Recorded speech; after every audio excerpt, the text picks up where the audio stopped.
जैसा कि आज का विषय है द पावर ऑफ रेजरेक्शन, पुनरुत्थान की सामर्थ। आज हम देखेंगे कि पुनरुत्थान की सामर्थ क्या है, कौन है पुनरुत्थान, और वो सामर्थ मेरे और आपके जीवन के अंदर है कि नहीं, वो मेरे और आपके जीवन में कार्य करती है कि नहीं। आज हम परमेश्वर के वचन से हम शिक्षा को लेंगे और हम देखते हैं पिछले समय में हमने उस पर्व को मनाया, पुनरुत्थान का दिवस मनाया और हम आनंदित और मगन हुए। हमने अच्छे नए वस्त्र पहने, अच्छा भोजन करा, परंतु क्या मेरे और आपके जीवन के अंदर वो पुनरुत्थान की सामर्थ काम करती है या हमारे जीवन में है कि नहीं।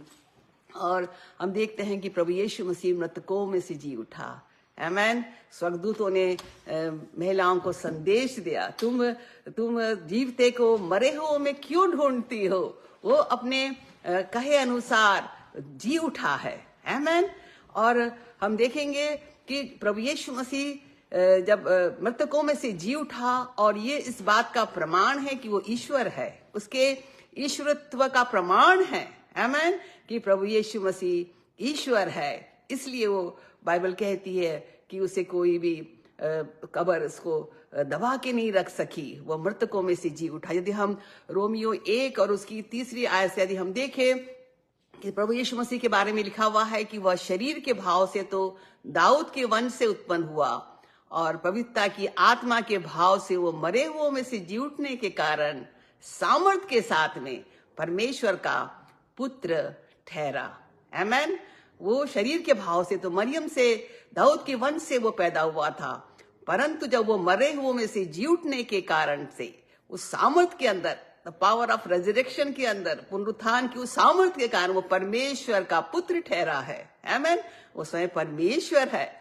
और प्रेरितों के काम 2 और उसकी 24वीं आयत को यदि हम देखें तो यहाँ लिखा हुआ है, परंतु उसी को परमेश्वर ने मृत्यु के बंधनों से छुड़ाकर जिलाया, क्योंकि यह अनहोना था कि वह उसके वश में रहता। यह अनहोना था कि प्रभु यीशु मसीह जो स्वयं परमेश्वर का पुत्र है, वो उस मृत्यु के वश में रहता। मृत्यु उसे अपने वश में नहीं कर सकी, क्योंकि वो तो मृत्युंजय है, वो मृतकों में से जी उठा। और बाइबल कहती है, यदि हम 1 कुरिन्थियों 15 और उसकी 54वीं आयत को देखो तो यहाँ लिखा हुआ है कि जय ने मृत्यु को निगल लिया, हे मृत्यु तेरी जय कहाँ रही, और हे मृत्यु तेरा डंक कहाँ रहा। और बाइबल कहती है कि मृत्यु का डंक पाप है। मृत्यु का डंक पाप है, और उस पाप के डंक को हटाने के लिए, मेरे और आपके जीवन से उस मृत्यु के डंक को निकालने के लिए प्रभु यीशु मसीह उस क्रूस के ऊपर बलिदान हुआ और उसने मृत्यु को हरा दिया। आमेन। और वो मेरे और आपके गुनाहों को लेकर के वो दफन हुआ और वो जी उठा है। आमेन। और यदि हम देखें रोमियो 5 और उसकी 12वीं आयत को देखें तो यहाँ लिखा हुआ है कि इसलिए जैसा एक मनुष्य के द्वारा पाप जगत में आया और पाप के द्वारा मृत्यु आई, आदम और हवा ने पाप करा और पाप के कारण से मृत्यु आई। परमेश्वर ने उससे कहा था कि अगर तुम उस फल को खाओगे तो तुम निश्चय मर जाओगे, और हम देखते हैं उन्होंने उस फल को खाया, पाप किया और वे मर गए। यहाँ लिखा पाप के द्वारा मृत्यु आई, और इसी रीति से मृत्यु सब मनुष्यों में फैल गई, क्योंकि सब ने पाप किया। बाइबल कहती सब ने पाप किया, कोई भी नहीं कह सकता कि मैंने पाप नहीं किया है। और यदि हम रोमियो 6 और उसकी 23वीं आयत को देखें, क्योंकि पाप की मजदूरी तो मृत्यु है, परंतु परमेश्वर का वरदान हमारे प्रभु यीशु मसीह में अनंत जीवन है। पाप की मजदूरी मृत्यु है, परंतु परमेश्वर का वरदान स्वयं प्रभु यीशु मसीह इस जगत के अंदर आया मुझे और आपको बचाने के लिए, उस मृत्यु के उस बंधन से छुड़ाने के लिए। बाइबल कहती है परमेश्वर का वरदान हमारे प्रभु यीशु मसीह में अनंत जीवन, अनंत काल का जीवन को लेकर के वो आया है। और यदि हम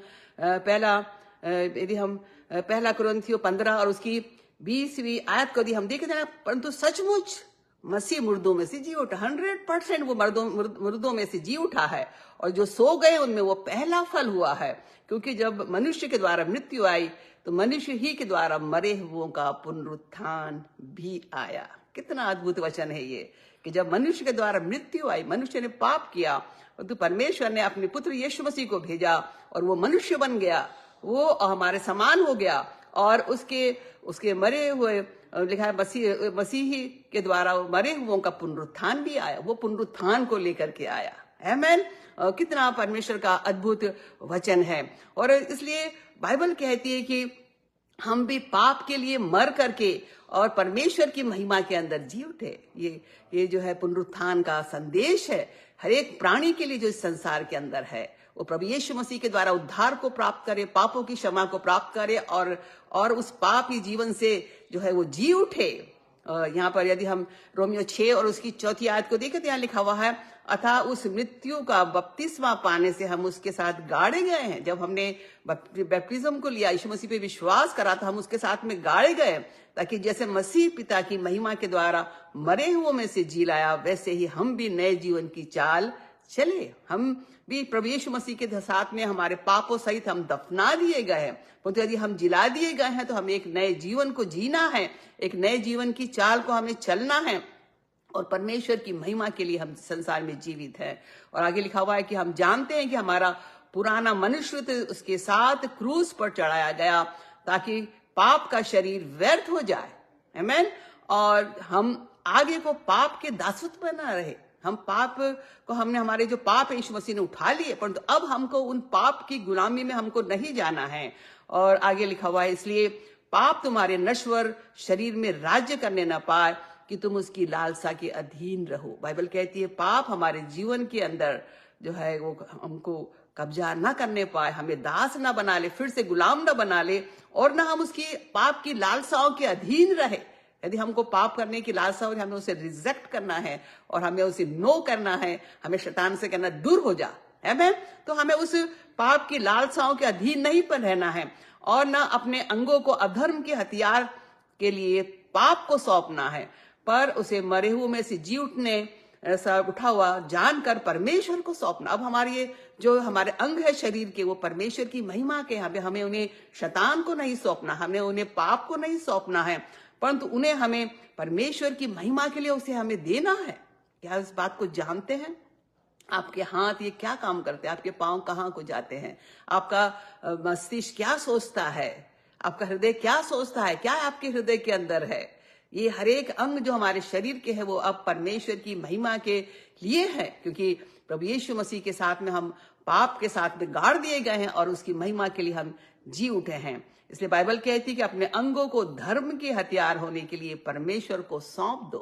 मैं आपसे कहूंगी इस पुनरुत्थान के इस पावन पर्व को हमने मनाया, अब जरूरी है कि हम अपने इन हाथों और पांव को, अपने शरीर के अंगों को परमेश्वर की महिमा के लिए हम सौंप दे और पाप हमारे जीवन के ऊपर प्रभुता करने ना पाए, आमीन। और हम देखेंगे कि पुनरुत्थान तो स्वयं प्रभु यीशु मसीह है। यदि हम यूहन्ना 11 और उसकी 25वीं आयत को देखें तो यीशु मसीह ने मार्था से कहा कि पुनरुत्थान और जीवन मैं ही हूं। जब जो लाजर था वो मर गया था और मार्था और मरियम उसके लिए रो रहे थे, जब मार्था यीशु मसीह से मिली और यीशु मसीह से कहा कि हे प्रभु, अगर तुम यहाँ होता तो मेरा भाई कदापि नहीं मरता, आमीन। परंतु यीशु मसीह ने कहा कि पुनरुत्थान और जीवन मैं ही हूं, जो कोई मुझ पर विश्वास करता है यदि वो मर भी जाए तो भी जिएगा। यीशु मसीह कहता है यदि वो मर भी जाएगा तो भी जिएगा, और जो कोई जीवित है और मुझ पर विश्वास करता है वो अनंत काल तक नहीं मरेगा, आमीन। यीशु मसीह के ये वचन है, स्वयं यीशु मसीह पुनरुत्थान और जीवन है। और जब उसने मार्था से कहा, और बाइबल कहती है कि प्रभु यीशु मसीह जब उसने लोगों को रोते हुए देखा तो प्रभु यीशु मसीह भी रोया, और यीशु मसीह के भी आंसू निकले उस मृत्यु को देख करके वो रोया। और बाइबल कहती है कि वो उदास हुआ देख करके, जब सब लोग रो रहे थे, मार्था और मरियम अपने भाई लाजर के लिए रो रहे थे, यीशु मसीह भी उदास हुआ, यीशु मसीह भी रोया।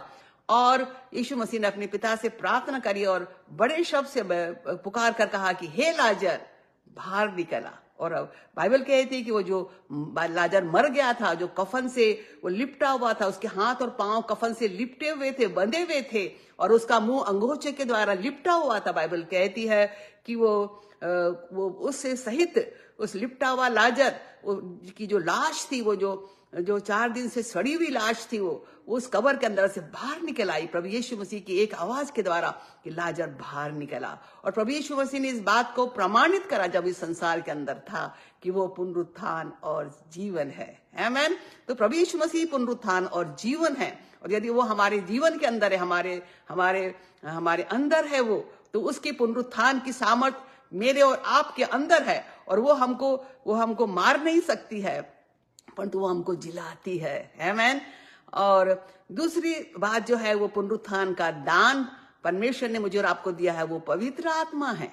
आमेन। और हम यदि प्रेरितों के काम 2 और उसकी 32वीं आयत को देखिए तो यहाँ पर यीशु मसीह के लिए लिखा हुआ है कि इसी यीशु को परमेश्वर ने जिलाया जिसके हम सब गवाह हैं।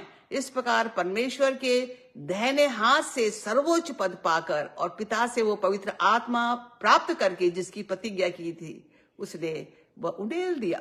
आमेन। जब प्रभु यीशु मसीह मृतकों में से जी उठा और वो अपने पिता के पास ले गया और कहा कि हे पिता, मैंने तेरी इच्छा को पूरा करा है, मैंने पूरी मानव जाति के लिए, संसार के लोगों के लिए अपना प्राण दिया है, अब तू अपनी उस प्रतिज्ञा को पूरा कर। वो प्रतिज्ञा थी वो पवित्र आत्मा।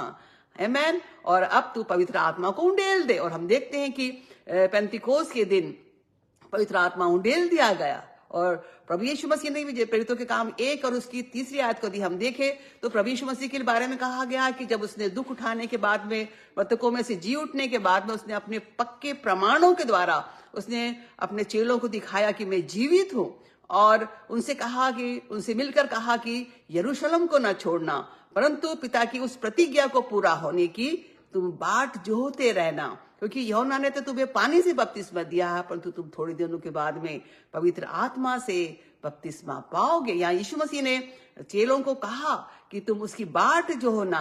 और हम देखते हैं कि वे बाट जो रहे थे, वे प्रार्थना कर रहे थे, वो एक मन होकर के एक साथ 120 लोग बैठे हुए थे। और हम देखते हैं पेंतिकोस के दिन जब वे प्रार्थना में लीन थे, जब वो बैठे हुए थे और अचानक से आंधी की सी सनसनाहट का शब्द हुआ और वो स्थान जहां वो बैठे थे वो हिल गया, और बाइबल कहती है कि वे सब पवित्र आत्मा से भर गए और आग की सी जीभें उनके ऊपर आके ठहर गई और वे अन्य अन्य भाषा बोलने लगे। तो ये जो पवित्र आत्मा का दान मुझे और आपको दिया है, वो पुनरुत्थान का जो दान हमको दिया गया है वो पवित्र आत्मा है। परंतु क्या मेरे और आपके पास में वो पवित्र आत्मा है, या हमने उसको मांगा है कि नहीं, या हमने उसे पाया है कि नहीं? परंतु मैं आपसे कहूंगी कि यदि आपने नहीं मांगा है तो आज यह समय है कि आप पवित्र आत्मा को मांग लीजिए, क्योंकि ये वरदान जो है वो पुनरुत्थान का वरदान है। पुनरुत्थान का दान मनुष्य जाति को दिया गया है और वो पवित्र आत्मा है। क्योंकि जब पवित्र आत्मा मेरे और आपके जीवन के अंदर आता है, बाइबल कहती है रोमियो 8 और उसकी 9वीं आयत में, क्योंकि जबकि परमेश्वर का आत्मा तुम में, तुम शारीरिक दशा में नहीं परंतु आत्मिक दशा में हो। यदि आप चाहते एक आत्मिक मनुष्य बने, आमेन, आप परमेश्वर के पुत्र और पुत्री कहलाए और एक सांसारिक जीवन को नहीं परंतु एक आत्मिक जीवन को जिए, परमेश्वर की इच्छा के अनुसार आप चलना चाहते हैं, आपको पवित्र आत्मा की आवश्यकता है। मैं आपसे कहूंगी, मैंने भी पवित्र आत्मा को प्राप्त करने के लिए बहुत प्रार्थना करी, बहुत प्रार्थना की थी और मुझे मिला, क्योंकि मैं एक आत्मिक जीवन जीना चाहती थी, एक परमेश्वर को भावता हुआ जीवन जीना चाहती थी, परमेश्वर की इच्छा को पूरा करना चाहती थी। तो बाइबल कहती है कि जब पवित्र आत्मा में हमारे अंदर आता है तो हम शारीरिक दशा के अंदर नहीं है परंतु हम आत्मिक दशा के अंदर है। आमेन। और यहाँ लिखा, यदि किसी में मसीह का आत्मा नहीं तो वो परमेश्वर का जन ही नहीं है। कितना अद्भुत वचन है। हमें सतर्क होना है, यदि हम पवित्र आत्मा हमारे अंदर नहीं तो हम परमेश्वर के जन नहीं है। हम व्यर्थ में मसीह कहला रहे हैं, हम व्यर्थ जीवन को जी रहे हैं। और आगे लिखा हुआ है, यहाँ पर लिखा हुआ है, परंतु यदि मसीह तुम में है तो देह पाप के कारण मरी हुई है परंतु आत्मा धर्म के कारण जीवित है। और यदि उसी का आत्मा जिसने यीशु मसीह को मरे हुए में से जिलाया तुम में बसा हुआ है, कितना अद्भुत वचन है। उसी का आत्मा जिसने यीशु मसीह को मरे हुए में से जिलाया, अब वो वही आत्मा, वो पुनरुत्थान देने वाला आत्मा मेरे और आपके अंदर है। तो यहाँ लिखा हुआ है, जिसने मसीह को मरे हुए में से जिलाया वो तुम्हारे नश्वर देहों को भी अपने आत्मा के द्वारा जो तुम में बसा हुआ जिलाएगा। वो पवित्र आत्मा हमारी इस नश्वर देह, ये मरणहार देह है, एक दिन ये मर जाएगी। और ये देह जो बार बार बीमार पड़ जाती है, बार बार कमजोर हो जाती है, परंतु यदि पवित्र आत्मा मेरे और आपके अंदर है वो हमें जिलाता है, बार बार जिलाता है, बीमारियों से जिलाता है। मुझे पवित्र आत्मा ने कई बार कई बीमारियों से जिलाया है, मुझे कैंसर से जिलाया है। आमेन। कितना अद्भुत है। और वायरस से जिलाया है। और जब मैं सोचती थी कि अब मैं कैसे ठीक होंगी, मैं पवित्र आत्मा से कहती, हे पवित्र आत्मा तू मेरे अंदर मुझे जिला दे। और अद्भुत रीति से पवित्र आत्मा मुझे जिला देता था। मेरा बुखार उतर जाता, मेरी कमजोरी चली जाती, मेरे दर्द भाग जाते।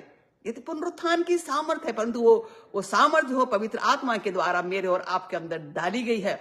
तो आज की इस शाम यदि पवित्र आत्मा आपके अंदर नहीं है, आप मांगे, क्योंकि ये एक बहुमूल्य वरदान जो मनुष्य जाति को दिया गया और जिसकी कीमत प्रभु यीशु मसीह ने अपने लहू के द्वारा जो है चुकाई है, वो पुनरुत्थान का दान है। उसे जरूरी है कि हम वो मेरे और आपके अंदर हो, और जब वो पवित्र आत्मा हमारे अंदर आता है तो हम इस बात को जानने लगते हैं कि हम परमेश्वर के पुत्र और पुत्रियां हैं। और यहाँ पे लिखा हुआ है कि ये आत्मा आप ही हमारे आत्मा के साथ गवाही देता है कि हम परमेश्वर की संतान हैं। पवित्र आत्मा हमको याद दिलाता है। कई बहुत बार हम वीक हो जाते हैं, बहुत बार हम कमजोर हो जाते हैं, हम घबरा जाते, हम डर जाते हैं, आमीन। परंतु हमको पवित्र आत्मा याद दिलाता है, स्मरण कराता है, हमें याद दिलाता है कि तुम परमेश्वर की संतान हो, और यदि हम संतान है तो उसके वारिस भी है, आमीन। उसके संगी यीशु मसीह के हम संगी वारिस है। और यदि हम इस संसार के अंदर एक अच्छे जीवन के लिए दुख उठाते हैं और संसारिक लोगों का सामना करते हैं, शैतान का सामना करते हैं, तो बाइबल कहती है कि हम उसकी महिमा को भी हम इस संसार में देखेंगे, और परमेश्वर की महिमा मेरे और आपके जीवन के अंदर होगी जो पवित्र आत्मा मेरे और आपके अंदर होगा, आमीन। तो पुनरुत्थान का जो दान है वो पवित्र आत्मा है। अब पुनरुत्थान का महान आदेश भी है, आमीन। न केवल हमने उस पवित्र आत्मा का दान पाया है, सामर्थ को प्राप्त करा है, परंतु ये पुनरुत्थान का एक महान आदेश है। जाओ, गो, सुसमाचार का प्रचार करो, आमीन। जो कुछ तुमने मुफ्त में पाया है, मुफ्त में लोगों को दो, आमीन। यदि हम मत्ती 28 और उसकी 16वीं आयत को देखें, जब प्रभु यीशु मसीह मृतकों में से जी उठा और चेलों से उसने मुलाकात करी, और यहाँ लिखा हुआ 11 चेले गलील में उस पहाड़ पर गए जिसे यीशु ने उन्हें बताया था। उन्होंने उसका दर्शन पाकर उसे प्रणाम किया। यीशु ने उनके पास आकर कहा, आमीन। यीशु मसीह का जो आदेश है, यीशु मसीह का जो महान आदेश है, मैं आपसे कहूंगी, स्वर्ग और पृथ्वी का सारा अधिकार मुझे दिया गया है, इसलिए तुम जाओ, आमीन। गो, जाओ। यीशु मसीह आज की इस शाम आपसे और मुझसे कहता है, जाओ मेरे बेटे, जाओ, ये संदेश दो कि मैं जीवित हूं, आमीन। उसके सुसमाचार का प्रचार करो, आमीन। पापों की क्षमा का प्रचार करो, लोगों को उद्धार के लिए बुलाओ, आमीन। यीशु मसीह ने कहा कि जाओ, इसलिए तुम जाओ। और प्रभु यीशु मसीह आज इसी समय कह रहा है, इस लिमिटलेस चर्च इंडिया के पेज पर खड़ा हुआ, इस अंतिम दिनों के अंदर, जहां महामारियां, भूकंप है, त्रासदी है, दुख और पीड़ाएं हैं, और नाना प्रकार की बीमारियां, वायरसेस हैं, नाना प्रकार के दुख और पीड़ाएं हैं। ऐसे समय में, इस अंतिम पड़ाव के अंदर, जबकि यीशु मसीह आने वाला, वो कहता जाओ। और यीशु मसीह ने अपने चेलों से कहा कि जाओ, सब जातियों के लोगों को चेला बनाओ, सब जाति के लोगों को, हर एक जाति, हर एक देश के लोगों को, हर एक भाषा के लोगों को। और ये लिखा हुआ है, और उन्हें पिता, पुत्र और पवित्र आत्मा के नाम से बपतिस्मा दो, और उन्हें सब बातें जो मैंने तुम्हें आज्ञा दी है मानना सिखाओ, आमीन। न केवल हम उनको जाके यीशु मसीह के पास बुलाएं और हम उनको प्रभु यीशु मसीह की शिक्षाओं को दे, चेला बनाएं, बपतिस्मा दे, और साथ में यीशु मसीह ने कहा कि उन्हें मानना सिखाओ, मैं जगत के अंत तक तुम्हारे साथ में हूं। यीशु मसीह हमारे साथ में है, पवित्र आत्मा के रूप में हमारे साथ में है। वो इस काम को जो उसने हमें सौंपा, उसे करने के लिए हमें सामर्थ दे रहा है। पवित्र आत्मा हमें सामर्थ दे रहा है, हम कमजोर नहीं है, मैं आपसे कहना चाहूंगी। और ये सुसमाचार जो है सब सारे संसार के में फैला दिया जाएगा, पृथ्वी की छोर तक पहुंच जाएगा। और प्रभु यीशु मसीह ने मत्ती 24 और उसकी 14 के अंदर कहा है कि और राज्य का ये सुसमाचार सारे जगत में प्रचार किया जाएगा कि सब जातियों पर गवाही हो, सब जातियों पर गवाही हो, हर एक व्यक्ति की पर गवाही होना चाहिए कि यीशु मसीह इस जगत के अंदर आया, यीशु मसीह ने क्रूस पर अपना बलिदान दिया, यीशु मसीह हमारे पापों के लिए मरा और वो जी उठा है, आमीन। और मृतकों में से जी उठा है, वो आने वाला है। तो यीशु मसीह ने कहा कि तुम जाओ और ये सब जाति के लोगों को गवाही दो।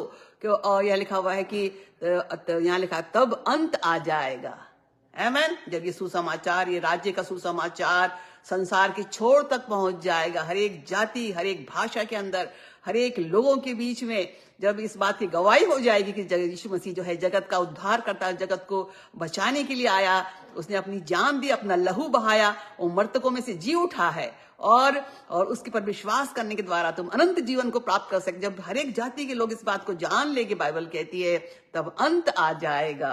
आमीन। तो मैं और आप प्रभु यीशु मसीह के जल्दी आने के लिए हम क्या प्रयत्न कर रहे हैं? जरूरी नहीं कि हम किसी प्लेटफॉर्म हमको मिले प्रचार करने के लिए, जरूरी नहीं है कि हम हजारों लोगों के बीच में प्रचार करें, जरूरी नहीं कि हम चर्च में जाके प्रचार करें। हम किसी भी एक भी व्यक्ति को प्रचार कर सकते हैं, एक भी व्यक्ति को हम यीशु मसीह के बारे में बता सकते हैं और वो उद्धार को प्राप्त कर सकता है। आमीन। क्योंकि प्रभु यीशु मसीह ने हमें आज्ञा दी है कि जाओ।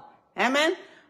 और रोमियो 10 और 14 आयत में कहा है कि फिर जिस पर उन्होंने विश्वास नहीं किया वे उसका नाम कैसे जानेंगे? कैसे लोग यीशु मसीह का नाम जानेंगे और कैसे उसके ऊपर विश्वास करेंगे? लिखा हुआ है, और जिसके विषय में सुना नहीं उस पर कैसे विश्वास करेंगे? और प्रचारक बिना कैसे सुनेंगे?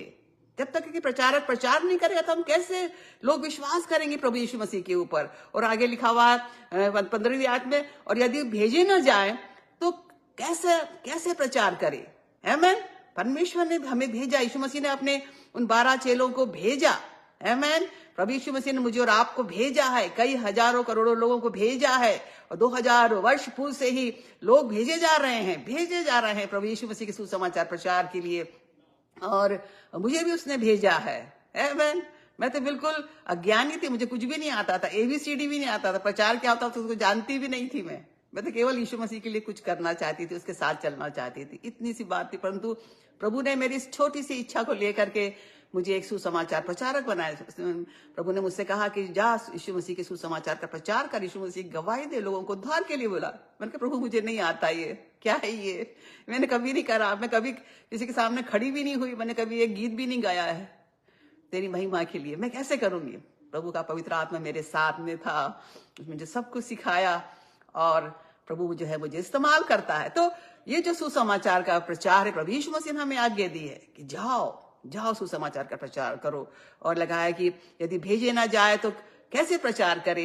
जैसा लिखा है कि उनके पांव क्या ही सुहावने हैं जो अच्छी बातों के सुसमाचार को सुनाते हैं। उनके पांव कितने खूबसूरत हैं। मैं आपसे कहूंगी, बाइबल कहती है उनके पांव पहाड़ों पर चल रहे हैं। आमीन। परमेश्वर के ऊंचे स्थानों पर वो चल रहे हैं जब ये सुसमाचार को लेकर के जाते हैं, और परमेश्वर भी उन पांवों को की प्रशंसा करता है और उनका आदर करता है, सम्मान करता है। और हम जानते हैं इस संसार में जब हम सुसमाचार का प्रचार करेंगे और उसके बाद जब हम स्वर्ग में जाएंगे तो हमारा वहां भी कितना आदर और सम्मान होगा। आमीन। तो जो सुसमाचार का प्रचार करते हैं उनके पांव, बाइबल कहती है, क्या ही खूबसूरत है। और इसलिए परमेश्वर का वचन कहता है इफिसियों 6 के अंदर कि सुसमाचार की तैयारी के जूते पहन लो। और मैं आपसे कहूंगी कि सुसमाचार के तैयारी के जूते अगर आपने नहीं पहने हैं और यदि वो आपके ऊपर फिट नहीं हो रहे हैं, आपने उतार दिए, फिर से पहन लीजिए। यीशु मसीह आने वाला है और जो उसने हमको आज्ञा दी है, महान आदेश दिया है पुनरुत्थित होने के बाद में, जी उठने के बाद में, कि जाओ मेरे सुसमाचार का प्रचार करो। आमीन। तो पुनरुत्थान का जो महान आदेश है वो है उसका सुसमाचार का प्रचार हमको करना है। और चौथी बात है कि जो पुनरुत्थान का क्या परिणाम हुआ पुनरुत्थान जब प्रभु यीशु मसीह मृतकों में से जी उठा। हम प्रकाशित वाक्य 1 और उसकी 12वीं आयत के अंदर हम देखते हैं यहाँ पर कि जब यूहन्ना पतमुस टापू के अंदर कैद किया गया था और वो सोच रहा था कि अब मैं खत्म हो जाऊंगा, मर जाऊंगा, गवाही के कारण से, सुसमाचार प्रचार के कारण से उसको कैद कर दिया गया था। तो उस समय में प्रभु यीशु मसीह ने उसको दर्शन दे करके कहा, और यहाँ पर लिखा हुआ है जब यीशु मसीह ने उसे दर्शन दिया तो यहाँ लिखा हुआ है कि तब मैंने उसे जो मुझसे बोल रहा था देखने के लिए अपना मुंह फेरा। यूहन्ना ने कहा ये कौन मुझसे बात कर रहा है? उसने अपना मुंह फेरा और पीछे घूमकर मैंने सोने की 7 दीवटें देखी और उन दीवटों के बीच में मनुष्य के पुत्र सदृश एक पुरुष को देखा। यीशु मसीह को देख रहा है।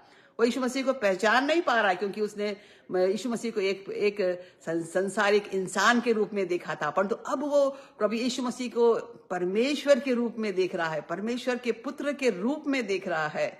मैन। और यहाँ लिखा हो जब उसने देखा तो उसने देखा कि उसके पांव के तक के वो जो वस्त्र पहने हुए था, और छाती पर उसके सोने का पटुका था। उसके सिर के बाल श्वेत वर्ण ऊन वर्ण पाले हुए ऊन के समान उज्जवल थे। उसकी आंखें आग की ज्वाला थी, और उसके पांव पीतल के समान थे, जो मानो भट्टी पे तपाए गए हो। उसका शब्द बहुत जल के शब्द के समान था, और उसके मुख से तेज दो धारी तलवार निकल रही थी। हम बाइबल में देखते हैं कि परमेश्वर का वचन दो धारी तलवार के समान है। परमेश्वर का वचन, यीशु मसीह स्वयं परमेश्वर का वचन है। आमेन। तो जब यूहन्ना ने यीशु मसीह को देखा, तो उसके मुख से तेज दो धारी तलवारें निकलती थी, और उसका मुंह ऐसा प्रज्वलित था, बाइबल कहती है, जैसे सूर्य कड़ी धूप के में चमकता है। इतना रोशनी उसके मुख के ऊपर थी। और बाइबल कहती है जब यूहन्ना ने प्रभु यीशु मसीह को देखा, तो उसके पैरों पर मुर्दा सा पड़ गया। वो उसके शरीर में जान ही नहीं थी, वो मानो मर ही गया हो। वो ऐसा प्रभु यीशु मसीह के पांव के ऊपर गिर पड़ा। बाइबल कहती है कि यूहन्ना जो था वो प्रभु यीशु मसीह का सबसे प्रिय चेला था। वो हरदम यीशु मसीह के पास ही बैठता था। इवन जब प्रभु यीशु मसीह इस क्रूस के ऊपर थे, वो सारे चेले भाग गए थे, केवल यूहन्ना ही उसके पास में खड़ा हुआ था। वो बड़ा दुखी था यीशु मसीह के साथ में। यीशु मसीह ने चेलों से कहा था, क्या तुम मेरे साथ में एक घड़ी भी नहीं जाग सके? परंतु हम देखते हैं कि एक यूहन्ना ही ऐसा चेला था जो कि उसकी मृत्यु के समय उसके साथ में खड़ा हुआ था। परंतु जब यीशु मसीह को उसने देखा, परमेश्वर के पुत्र के रूप में देखा, परमेश्वर के रूप में देखा, तो बाइबल कहती है कि जो यूहन्ना था वो मुंह के बल उसके पांव के ऊपर गिर पड़ा। उसके अंदर शरीर में ताकत ही नहीं रही, इसके अंदर जान ही नहीं रही, मानो वो मर गया। और बाइबल कहती है कि उसने अपना दाहिना हाथ रख कर कहा, जब यीशु मसीह ने इसको देखा कि वो उसके पांव के ऊपर गिर गया, वो स्वयं परमेश्वर के सामने है। यीशु मसीह स्वयं परमेश्वर है। आमेन। और उसने अपना दाहिना हाथ यीशु मसीह ने उसके ऊपर रखकर कहा कि मत डर, मत डर। मैं आपसे कहना चाहूंगी, जीवन की परिस्थिति हमें डरा देती है। जब हम बीमार पड़ते हैं, हम सोचते हैं हम मर ही जाएंगे, हम डर जाते हैं। और जब हमारे पास में कुछ नहीं रहता है, अभाव का जीवन जीते, हमारे ऊपर बहुत सारे डेप्थ रहते हैं, कर्ज रहते हैं, हम डर जाते हैं। और हर एक परिस्थितियों से हम डर जाते हैं। जब हमारे पर परसिक्यूशन आता है, लोग हमारे विरोध में खड़े होते हैं, जब हम पर सताव आता है और लोग हमारे पर झूठा आरोप लगाते हैं, हम डर जाते हैं। और यहाँ यूहन्ना भी पतमुस टापू के अंदर डरा हुआ था और सोच रहा था मेरा क्या होगा, और ये मुझे मार डालेंगे, ऐसा करेंगे, वैसा करेंगे। परंतु यीशु मसीह उससे कहता है कि मत डर। आमेन। और आज की शाम यीशु मसीह आपसे कहता है मत डर। आप जिस भी परिस्थिति के अंदर है, यीशु मसीह आपसे कहता है ढाढ़स बांध, मत डर। और उसने उसे कहा मत डर। यहाँ पे लिखा हुआ है, जब मैंने उसको देखा तो मैं उसके पांवों पर मुर्दा सा गिर पड़ा। उसने मुझ पर अपना दाहिना हाथ रखकर कहा मत डर, मैं प्रथम हूं और अंतिम और जीवता हूं। तीन मुख्य बात प्रभु यीशु मसीह की, मैं पहला मैं ही हूं, और मैं अंतिम भी मैं ही हूं, और जीवित भी मैं जीवित हूं। ये तीन विशेषताएं मेरे और आपके जीवन को आशान्वित करती है, हमें इनकरेज करती है, हमें ढाढ़स देती है। आमेन। कि यीशु मसीह प्रथम है और अंतिम है, और वो जिंदा है। सबसे बड़ी बात है वो जीवित है, वो मुर्दा परमेश्वर नहीं है। यीशु मसीह ने यूहन्ना से कहा कि मैं प्रथम और अंतिम और जीवता हूं, तू क्यों डरता है? और आज की शाम वो कहता मत डर। यीशु मसीह आपको ढाढ़स दे रहा है, मत डर, मैं जीवित हूं तेरे लिए, मैं तेरे लिए सब कुछ करूंगा, पर तू विश्वास कर। और यीशु मसीह ने उससे कहा कि मैं मर गया था तेरे गुनाहों के लिए, संसार के गुनाहों के लिए मर तो गया था, परंतु अब देख मैं युगानुयुग तक जीवित हूं, हमेशा हमेशा के लिए मैं जीवित हूं। आमेन। और यीशु मसीह कह रहा है यूहन्ना से कि मृत्यु और अधोलोक की कुंजियां मेरे पास में है, शैतान के हाथ में नहीं है। आमेन। मृत्यु और जीवन यीशु मसीह के हाथ में है, मृत्यु और अधोलोक प्रभु यीशु मसीह के हाथों के अंदर है।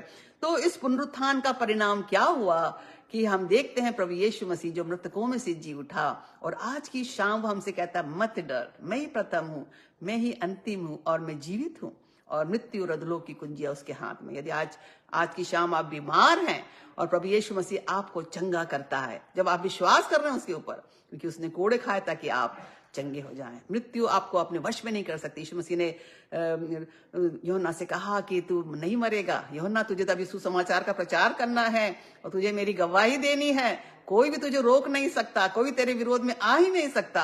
अर्थात कि मृत्यु जो है यीशु मसीह के वश में है, किसी इंसान के वश में नहीं है। कोई हमको मार नहीं सकता है। मैं आपसे कहूंगी, आप मत डरिए सुसमाचार प्रचार करने पर। हाँ, आप सावधानी से और बुद्धिमानी से काम करिए। आमीन। आपको कोई भी रोक नहीं सकता, आपको कोई डरा नहीं सकता, कोई आपको मार भी नहीं सकता है, क्योंकि प्रभु यीशु मसीह आपके साथ में, उसने आपको आज्ञा दी, महान आदेश उसने आपको दिया है और वो आपके साथ में है। और आज की शाम वो आपसे कहता है कि मत डर, मैं जीवित हूं। आमीन। और मैं मर तो गया था, परंतु युगानुयुग तक मैं जीवित हूं। आमीन। तो हम यीशु मसीह पर विश्वास रखें कि वो जीवित है, वो प्रथम और अंतिम वही है। और पांचवी और अंतिम बात कि पुनरुत्थान की जो आशा है वो है रैप्चर। आमीन। बहुत बार हम दुख तकलीफों में से गुजरते, हम कहते हैं यीशु मसीह तू आ जा, तू आता क्यों नहीं है, मुझे उठा ले। मैं भी अपने बहुत बार उदाहरण देती हूँ। जब मैं स्कूल में प्रिंसिपल थी तो बहुत सी समस्या मेरे जीवन के अंदर आती थी, ऐसे ऐसे कठिन काम आते थे जो मुझे करने रहते थे। मैं प्रार्थना करती थी, पवित्र आत्मा को पुकारती थी, मेरी मदद कर, सहायता कर। तो बहुत बार मैं सोचती थी कि प्रभु यीशु मसीह तू आ जा, आज की रात अगर तू आ जाएगा तो वो जो मेरा कल जो मुझे फेस करना है उसे मैं बच जाऊंगी। रैप्चर को मांगती थी मैं, तो आ जा प्रभु यीशु मसीह। और बाइबल कहती है आज पूरा संसार में उसके लोग, उसकी कलीसिया जो है प्रार्थना कर रही है कि प्रभु यीशु मसीह तू शीघ्र आ। हम प्रकाशित वाक्य के 22वें अध्याय के अंदर देखते हैं, आ प्रभु आ। आमीन। कलीसिया कह रही है, दुल्हन कह रही है, आत्मा भी कह रहा है कि तू आ जा। आमीन। तो हमारी एक आशा है और वो है रैप्चर, वो है हमारा कलीसिया का स्वर्ग में उठा लिया जाना, हमारा स्वर्गारोहण, कैसे स्वर्ग में हम जाएंगे। और यही पुनरुत्थान की हमारी एक आशा है, यही हमारा एक विश्वास है। और यदि हम प्रकाशित वाक्य 1 और उसकी 5वीं आयत को देखें तो यहाँ लिखा है कि वो हमसे प्रेम रखता है। आमीन। उसका प्रेम कभी भी खत्म नहीं होता। जैसा वो बाइबल कहती है, जैसा वो उसने हमसे प्रेम रखा, वो अंत समय तक हमसे वैसा ही प्रेम रखता रहा और आज भी हमसे वो ऐसा ही प्रेम रखता है। और उसने अपने लहू के द्वारा हमें पापों से छुड़ाया है और हमें एक राज्य और अपने पिता परमेश्वर के लिए याजक भी बना दिया है। उसकी महिमा और पराक्रम युगानुयुग हो। आमीन। और 7वीं आयत में लिखा हुआ है कि देखो वो बादलों के साथ आने वाला है। आमीन। हम बहुत गाना गाते हैं कि यीशु मसीह बादलों पर आने वाला है, बादलों पर आने वाला। हम कल्पना करते हैं कि वो बादल है छाए हुए हैं और यीशु मसीह दिखाई दे रहा है, उसकी रोशनी और उसके दूतों के हजारों करोड़ों दूत दिखाई दे रहे हैं और तुरई फूंकी जा रही है। आमीन। और कलीसिया उठाई जा रही है, हम हवा में उड़ रहे हैं और बाइबल कहते हैं हम हवा के अंदर मिल रहे हैं उससे। आमीन। ये हमारी धन्य आशा है और एक दिन ऐसा होने जा रहा है, बहुत जल्दी। मैं आपसे कहूंगी बहुत जल्दी होने वाला है।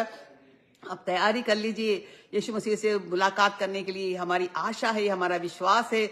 और रैप्चर के लिए आप अपने आप को तैयार कर लीजिए। लिखा हुआ है कि देखो वो बादलों के साथ आने वाला है और हर एक आंख उसे देखेगी, वरन जिन्होंने उसे बेधा था वे भी उसे देखेंगे। पृथ्वी के सारे कुल उसके कारण छाती पीटेंगे।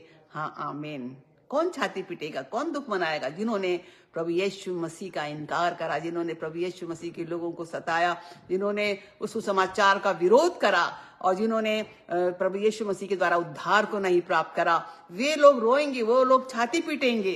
परंतु जो कलीसिया है वो तो स्वर्ग में उठा ली जाएगी। और जब प्रभु यीशु मसीह इस जगह संसार के अंदर प्रकट होगा और वो न्याय के लिए आएगा। अभी तो हमें बचाने के लिए आया। आमीन। हमारे गुनाहों के लिए वो क्रूस के ऊपर मर गया और हमारे गुनाहों को लेकर के वो दफन हुआ और हमें जीवित किया है और हम भी पाप के लिए मरकर उसके लिए हम जी उठे हैं। परंतु जब वो आएगा तब वो समय चला जाएगा।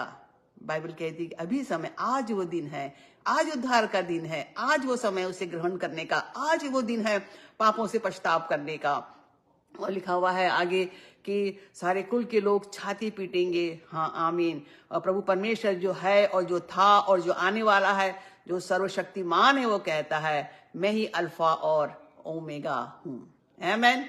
मैं ही शुरुआत हूं और मैं ही अंत हूं।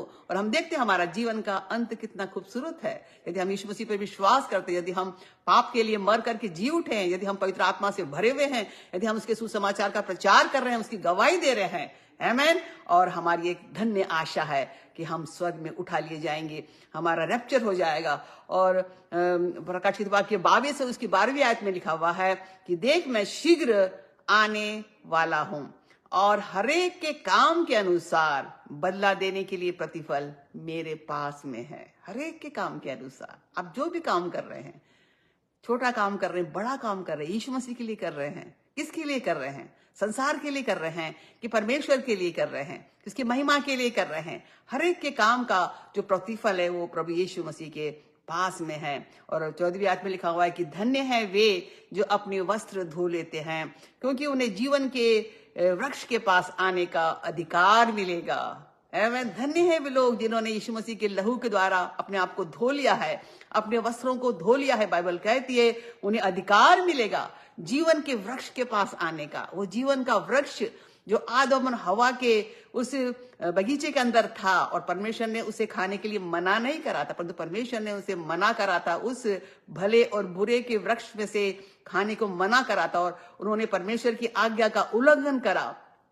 परंतु प्रभु यीशु मसीह के लहू के द्वारा, उसके उस क्रूस के बलिदान के द्वारा, उसके मर करके जी उठने के द्वारा और उसके ऊपर विश्वास करने के द्वारा और उसके द्वारा पापों की क्षमा को प्राप्त करके उद्धार को प्राप्त करने के द्वारा बाइबल कहती है कि धन्य है जो अपने वस्त्रों को यीशु मसीह के लहू से धो लेते हैं, पापों की क्षमा को प्राप्त कर लेते हैं, क्योंकि उन्हें जीवन के वृक्ष के पास आने का अधिकार मिलेगा।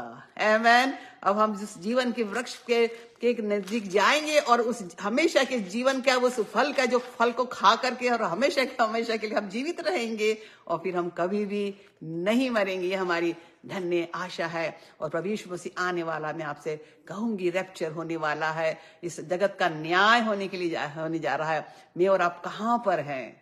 क्या हम संसार में डूब गए हैं? क्या हम संसारिक बातों में लिप्त हो गए हैं? क्या हम पाप के अंदर लिप्त हैं? क्या हम अनाज्ञाकारी होकर के हम बार बार पाप कर रहे हैं? क्या हम शैतान के साथ में खड़े हुए हैं या हम पाप के साथ में खेल रहे हैं? हम बहुत खतरे के अंदर यदि हम ऐसा कर रहे हैं। तो आज की शाम यीशु मसीह आपको बुलाता है। आमेन।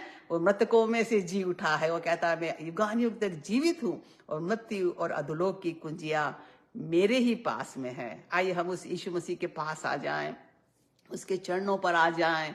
आज की शाम अपने जीवन को उसके हाथों में समर्पित कर दे। हम जैसे भी हैं, हमने भले कितने करोड़ों पाप क्यों ना किए हों, या हमने 1 या 2 पाप क्यों ना किए हो, कुछ भी हो, वो पाप ही होता है। परंतु आज का वो दिन है जो परमेश्वर ने बनाया, यीशु मसीह ने बनाया है, और हमको अपने जीवन को देखना है, जांचना है और पश्चाताप करना है और अपने जीवन को प्रभु यीशु मसीह के हाथों में समर्पित करना है। यही हमारे पुनरुत्थान दिवस को मनाने का श्रेय होगा। आमेन।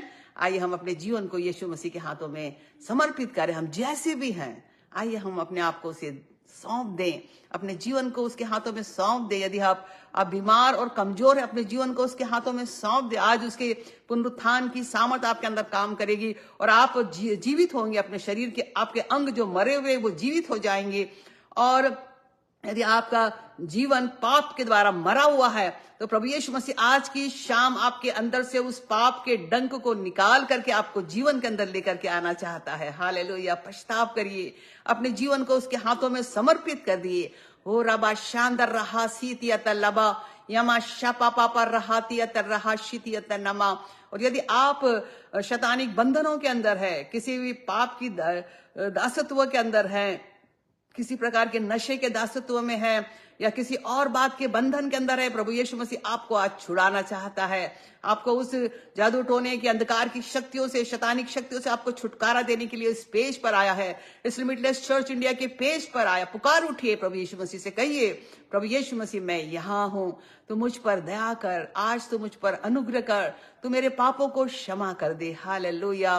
वो उसका बेशकीमती लहू जो उस क्रूस के ऊपर से बहा दिया गया, मेरे और आपके पापों की क्षमा है, मेरे और आपके पापों की नजाद है, छुटकारा है। और आज की वो शाम वो लहू इस पेज पर उपलब्ध है। प्रभु यीशु मसीह इस पेज पर उपलब्ध है और उसका लहू बह रहा है। और आइए हम अपने वस्त्रों को धो ले, कि बाइबल कहती है कि धन्य है वे लोग जिन्होंने अपने वस्त्रों को यीशु मसीह के लहू से धो लिया है और उन्हें उस जीवन के वृक्ष के पास आने का अधिकार मिलेगा। और प्रभु चाहता आज की शाम कि आपको वो अधिकार मिले उसके लहू के कारण से। आप शुद्ध हो जाइए, पछताव कर लीजिए, अपने जीवन को यीशु मसीह के हाथों में समर्पित कर दीजिए। उससे कहिए, प्रभु मुझे क्षमा कर दे, मुझे क्षमा कर दे। मैंने अपना जीवन यूं ही व्यर्थ गंवाया है, इस संसार के अनुसार जिया है, परंतु आज तो मुझे क्षमा कर दे प्रभु। अपने लहू से मुझे शुद्ध और पवित्र कर दे। हालेलुया। ओ रबा शांदर रबा सीतिया तलबा रियंदर नमा शदर रकारबा शपा पापा रहम तनहा शिथिया तलहु रबा यबा सीदिया तलहु रबा। जब आप ऐसे आप प्रार्थना कर रहे हैं, क्षमा को मांग रहे हैं, उसका लहू आपके ऊपर आ रहा है और आपको धो के शुद्ध और पवित्र कर, आपके सारे बंधन टूट रहे हैं, शैतानिक बंधन, अंधकार के बंधन प्रभु यीशु मसीह आपके जीवन से हटा रहा है। पाप के बंधन टूट रहे हैं, हर एक पाप की लालसा आपके जीवन से खत्म हो रही है और आपका हृदय जो है वो शुद्ध हो रहा है प्रभु यीशु मसीह के लहू के द्वारा। हालेलुया। ओ रबा शदरा हो रबा शिदिया तल्लहु रबा शांत नमा रियंदल्लहु रहो शुथो रबा। और प्रभु आज की इस शाम आपको उस पुनरुत्थान का दान पवित्र आत्मा से आपको भर देना चाहता है, ताकि आप एक विजयी जीवन को जी सके। ओ हालेलुया, हालेलुया। मांगिए उससे। बाइबल कहती है, मांगो तो तुम्हें दिया जाएगा, ढूंढो तो तुम पाओगे और खटखटाओ तो तुम्हारे लिए खोला जाएगा। आइए हम मांगे, प्रभु यीशु मसीह उस पवित्र आत्मा को मांग ले जिसकी कीमत प्रभु यीशु मसीह ने अपने लहू के द्वारा, उस क्रूस की मृत्यु के द्वारा चुकाई है। और आज की शाम वो आपको पवित्र आत्मा से भरना चाह रहा है। जब आप प्रार्थना कर रहे, प्रभु मुझे अपनी पवित्र आत्मा की सामर्थ से भर दे, उसका पवित्र आत्मा आपके जीवन में उतरता है। उसे ग्रहण करिए, विश्वास से लीजिए, अपने हृदय के अंदर आत्मसात करिए। Hallelujah. Receive the fire of the Holy Ghost and power in the mighty name of Jesus। पवित्र आत्मा को लीजिए और पवित्र आत्मा इसी घड़ी आपके ऊपर उतर रहा है। Hallelujah, hallelujah. रबा शांदर रहारिया तल्लबा यमा शपा पापा रबा बा शुदुर होरिया तनमा। हालेलुया। उसकी पवित्र आग, पवित्र अग्नि आपके ऊपर आ रही है। उसे ग्रहण करिए, रिसीव करिए, receive by faith in the mighty name of Jesus. Hallelujah, hallelujah, hallelujah. उसका धन्यवाद करिए, उसके लहू के लिए, यीशु के लहू के लिए धन्यवाद करिए, उसके पवित्र आत्मा के लिए धन्यवाद करिए। हालेलुया। रबा शादा रहारी अंदर नमा। जितने लोग बीमार हैं और प्रभु यीशु मसीह आज की शाम आपको चंगा कर रहा है, वो पुनरुत्थान और जीवन है।